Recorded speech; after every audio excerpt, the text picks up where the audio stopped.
Hello আসসালামু আলাইকুম, কেমন আছেন সবাই? আশা করছি আপনারা সবাই ভালো আছেন। আজকে আমি আপনাদের সাথে একটু ভিন্ন রকম ভিডিও শেয়ার করব, একটা ডিমের রেসিপি, যেটা সহজেই আপনারা রান্না করে যে কোনো সময় দুপুরে বা রাতে পরিবেশন করতে পারেন। তো আমরা এখানে এসেছিলাম হলিডেতে, ক্রোয়েশিয়াতে। তো এখানে আমি কি রান্না করেছি জাস্ট একটা রেসিপি আপনাদের সাথে শেয়ার করব, যেহেতু আমি অনেক দিন ধরে আপনাদের সাথে কোনো রেসিপি শেয়ার করছি না। তাই সকাল সকাল লাস্ট ডেতে আমরা কি রান্না করেছি আর কি খেয়েছি সেটা একটু আপনাদের সাথে শেয়ার করছি। এই যে আমাদের নাস্তা,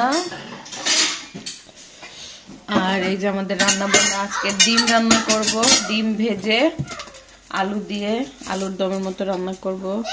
আর হলিডেতে আসলেও কি হয়েছে, ঘর ভাড়া নিলে এরকমই সারাদিন কাজে আর ধোয়ার উপরে থাকতে হয়, তাই না রাকিব? তো রাকিব আমাকে সবকিছু কেটে কুটে দিচ্ছে। এই যে once a kitchen porter, look look and always a kitchen porter. এই যে তো ডিমের মধ্যে আমি পেঁয়াজ আর একটু গুঁড়ামরিচ দিয়ে ভালো করে মেখে তারপরে ভেজে নিয়েছি। যেহেতু এখানে কোনো কাঁচামরিচের ব্যবস্থা ছিল না, তাই দেইনি।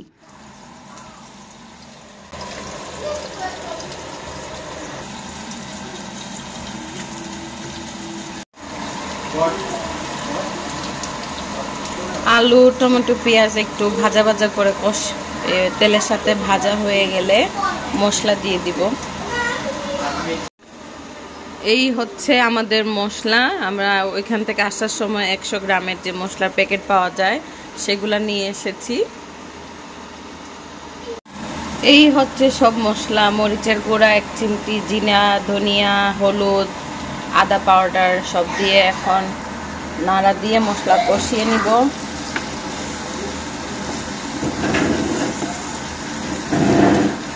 তারপরে ঢাকনা দিয়ে কিছু সময় জাল করব।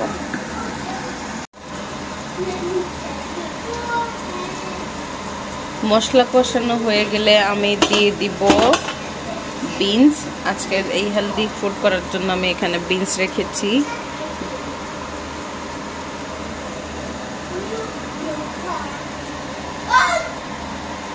আপনারা চাইলে এখানে বিনসের পরিবর্তে আপনাদের পছন্দ অনুযায়ী যে কোনো সবজিও ব্যবহার করতে পারেন। বিনসগুলো দিয়ে আমি কিছু সময় কষিয়ে নিয়েছি। তারপরে একটু নাড়াচাড়া দিয়ে একটু পানি দিয়ে দিচ্ছি। আমি যেহেতু বাচ্চাদের নিয়ে খাবো, তাই গুঁড়া মরিচটা একদম 1 চিমটি পরিমাণ দিয়েছি, তাই একটু বেশি হলুদ হলুদ লাগছে। আপনারা যারা গুঁড়া মরিচ খেতে পছন্দ করেন তারা চাইলে কিন্তু আরেকটু বেশি পরিমাণে গুঁড়া মরিচ দিতে পারেন বা কাঁচামরিচ দিতে পারেন, কালারটা আরেকটু ডিফারেন্ট হবে। তারপরে পানি দিয়ে আরও কিছু সময় জাল করে নিচ্ছি।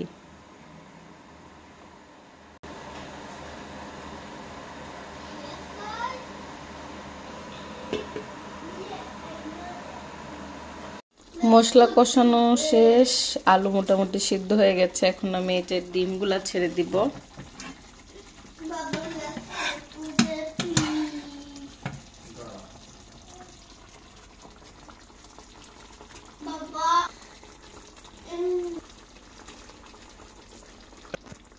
আর একটু পানি দিলাম ডিমটা জাল করার জন্য আলুর সাথে, কারণ আলু এখনো পুরোপুরি সিদ্ধ হয়নি।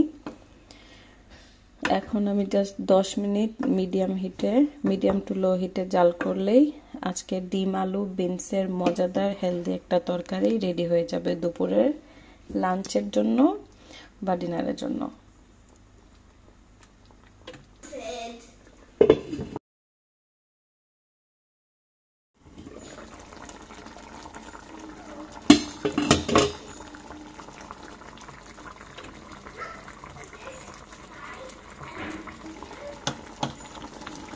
আর এই যে আমার ডিম দিয়ে বিনস আলু রান্না হয়ে গেছে।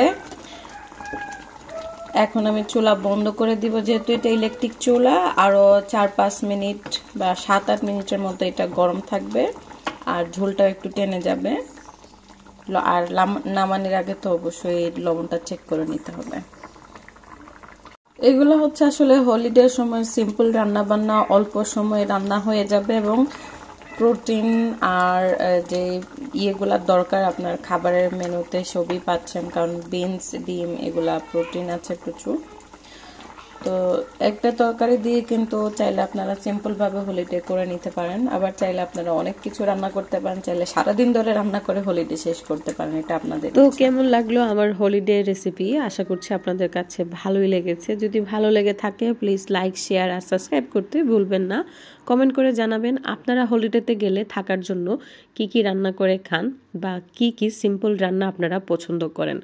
তো রান্নাবান্না শেষ, আমি এখন রেডি হব। রেডি হয়ে শেষবারের মতো এরিয়াটা ঘুরে আসবো।